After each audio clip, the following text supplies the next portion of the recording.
to Big Trouble. The courtroom was hot and crowded.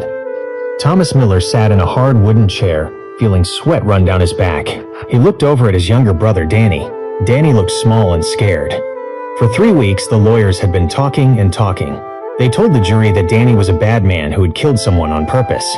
In this state, if the jury found you guilty of murder, they sent you to the electric chair. Thomas could not let that happen. He loved his brother, even if Danny made a lot of mistakes. Thomas spent every day looking at the 12 people on the jury. Most of them looked like serious city people in fancy suits. They didn't look like they would listen to a guy like Thomas. But then he saw juror number 7. His name was Silas. Silas wore a dirty flannel shirt and had skin that looked like old leather from working outside. Thomas thought, that man looks like someone I can talk to. Maybe he likes money more than he likes the law. The secret meeting. After the court closed for the day, Thomas followed Silas to a small dark bar. The room smelled like old beer and cigarettes. Silas was sitting by himself in the back. Thomas walked up and sat down across from him. He didn't say hello or how are you. He got straight to the point. My brother is in big trouble, Thomas whispered. I don't want him to die. I need a friend on that jury. Silas didn't look up from his drink. He just said helping people is hard work. Hard work costs money. I will give you $10,000, Thomas said. He felt his heart beating fast.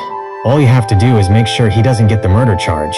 Talk the other jurors into picking manslaughter instead. If he gets manslaughter, he goes to jail for a few years. But he doesn't die. If you do that, I will pay you the money the day the trial ends. Silas took a big drink of his beer. He wiped his face and looked at Thomas. Manslaughter, Silas said quietly. I'll try. But it won't be easy. Those other people on the jury look very stubborn. 7 long days. The jury started talking on Monday morning. Thomas thought it would be over quickly.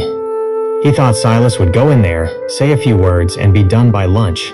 But Monday passed, and nothing happened. Then Tuesday passed. Then Wednesday. By Thursday, Thomas was a mess. He couldn't eat. He couldn't sleep. Every time a door opened in the courthouse, he jumped. He waited in the hallway for hours, drinking cold coffee that tasted like dirt. He watched the bailiffs bring in boxes of food for the jury. He wondered what was happening behind those locked doors. On Friday, he started to get scared. Had Silas changed his mind? Had the other jurors figured out the plan? Maybe they were all arguing and shouting at each other. Thomas imagined his brother sitting in a dark cell, waiting to hear if he would live or die. Saturday was the worst. The courthouse was quiet, but the jury was still locked in their room. Thomas walked up and down the halls until his feet hurt. He kept thinking about the electric chair. Finally, on Sunday afternoon, a bell rang. The jury was ready. Everyone went back into the courtroom. It was so quiet you could hear a pin drop. The judge asked for the verdict. A woman stood up and read from a piece of paper. For the charge of murder, we find the defendant not guilty. For the charge of manslaughter, we find the defendant guilty. Thomas felt like he could finally breathe again. His brother was going to live. He looked over at Silas, but Silas was looking at the floor, appearing very tired. Paying the debt. That night, Thomas drove his old car out to the countryside. He found Silas's small trailer sitting in a field of tall grass. Silas was sitting outside on a plastic chair, using a small knife to carve a piece of wood. Thomas got out of the car. He was smiling. He was carrying a big yellow envelope full of cash. Silas, he called out. You did it. You are a hero. You saved my brother's life. He handed the envelope to Silas. Silas opened it and looked at the piles of $100 bills. He sighed and put the money in his pocket. I have to tell you, Thomas said, I was worried. You were in that room for 7 whole days. I can only imagine how hard you had to fight. Those city people must have been really mean. Did they keep trying to say he was a murderer? Was it hard to talk them down to manslaughter?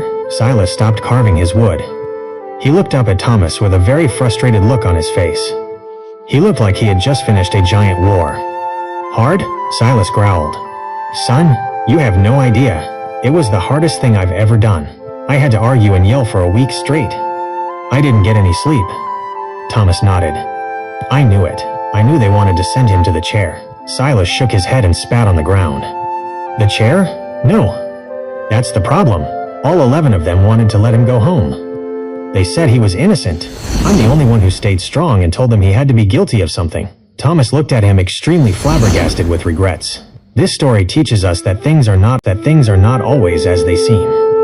It reminds us to approach situations with an open mind and not make assumptions based on limited information. Ultimately, justice was served, albeit unexpectedly.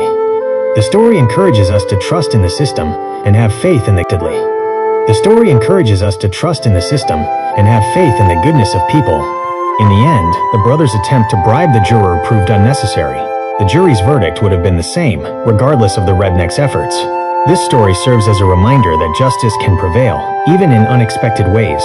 It encourages us to have faith in the system and trust that truth will ultimately be revealed. Don't judge people based on preconceived notions, and trust that justice will be served in the end. Please subscribe and give a like to this video.